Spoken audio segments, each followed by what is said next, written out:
তুমি তো আমাকে চাওনি, আমার নামকে চেয়েছো। নতুন গোসাই, সত্যিটা ভেবে দেখো বিনোদিনী, নিজের কাছে নিজেকে অস্পষ্ট করে রেখো না। তোমার স্বামীর নাম ছিল অন্নদাচরণ, আমার নামও অন্নদাচরণ, তাই তুমি আমার প্রতি অনুরক্ত হয়েছিলে। আচ্ছা বিনোদিনী, গহর গোসাইকে তোমার গ্রহণ না করার কারণ কি বলো তো? তার জমিদারি, এর আগের জীবনে তোমার জমিদারি নিয়ে তিক্ত অভিজ্ঞতা রয়েছে, সেই কারণেই কি তুমি নিজেকে ওনার সঙ্গে জড়াতে চাইছো না? অথচ তোমার উন্মাদ অত্যাচারী স্বামীর নাম শুনলে তো তুমি ব্যাকুল হয়ে ওঠো।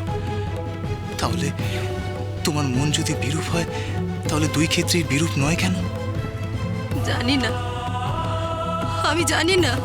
গহর গোসাইয়ের অনেক টাকা, আমার বাবারও অনেক টাকা ছিল, আমার শ্বশুর বাড়িরও অনেক টাকা। যে মানুষের হাতে অনেক টাকা থাকে তারা মানুষকে মানুষ বলে জ্ঞান করে না। তাহলে গহর গোসাই এই আখড়ার জন্য অর্থ দেন কিভাবে? কৃষ্ণ ভজন করে নাকি কৃষ্ণ গীতি লেখে? দেখো বিনোদিনী, তোমার মনেও কৃষ্ণ প্রেম আছে, ওনার মনেও আছে। দুই কানুর প্রীতিকে হ্যাক করে নাও না বিনোদিনী।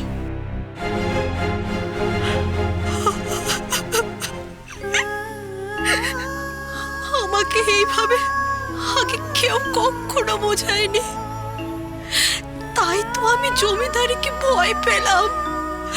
অথচ দেখো, সেই জমিদার বাড়ির নামের মোহে রইলাম।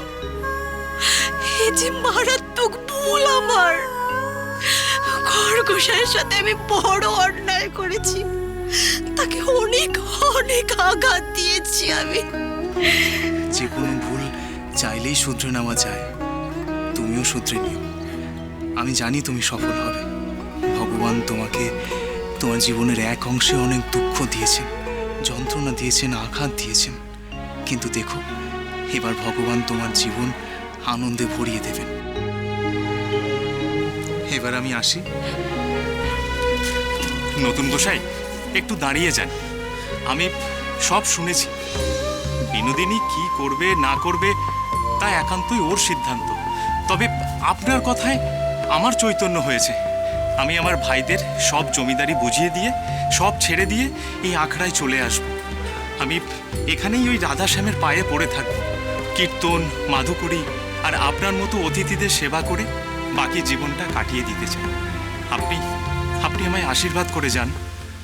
গহর গোসাই, তোমার সেই সেবার কাজে তুমি আমাকেও সঙ্গিনী করো। আমার জীবনের ভুলগুলো শুধরে নিতে আমাকে সুযোগ করে দিও। আমি একসময় বহু নারীর বিবাহ দিয়েছি, আজকে এত বছর পরে এখানে তোমাদের পাত্রস্থ করতে পেরে আমার বড় আনন্দ হচ্ছে বিনোদিনী। গোসাই, আমাদের ধর্ম আলাদা, এই সম্পর্ক সমাজ মানবে তো? আমি শ্রী অন্নদাচরণ ভট্টাচার্য, রামকৃষ্ণ পরমহংসদেবের ভাবশিষ্য, আদিশক্তি আদ্যামায়ের ভক্ত। আমি আজ এখানে দাঁড়িয়ে তোমাদের এই সম্পর্ককে স্বীকৃতি দিলাম। এই জগৎ সংসারে আর কে কি বলল না বলল তাতে কিচ্ছু যায় আসে না। ইসলাম, হিন্দু, বৈষ্ণব সব ধর্মের চেয়ে মানুষ আগে। মানুষের সঙ্গে মানুষের সম্পর্কের জয় কেউ ঠেকাতে পারবে না। আমি বলছি তোমরা সুখী হবে, ভালো থাকবে। রাখো হরি আর আল্লাহ রাখা দুজন মিলে তোমাদের রক্ষা করবে। ভালো থেকো তোমরা। क्षेत्रे भद्रकाली व्रजे कात्यायनी परा द्वारकायं महामाया मथुरायं माहेश्वरी। আদিশক্তি আদ্যাপীঠ সোম থেকে শনি সন্ধ্যে ৭টায়, আকাশ আট ও প্ল্যাটফর্ম 8-এ।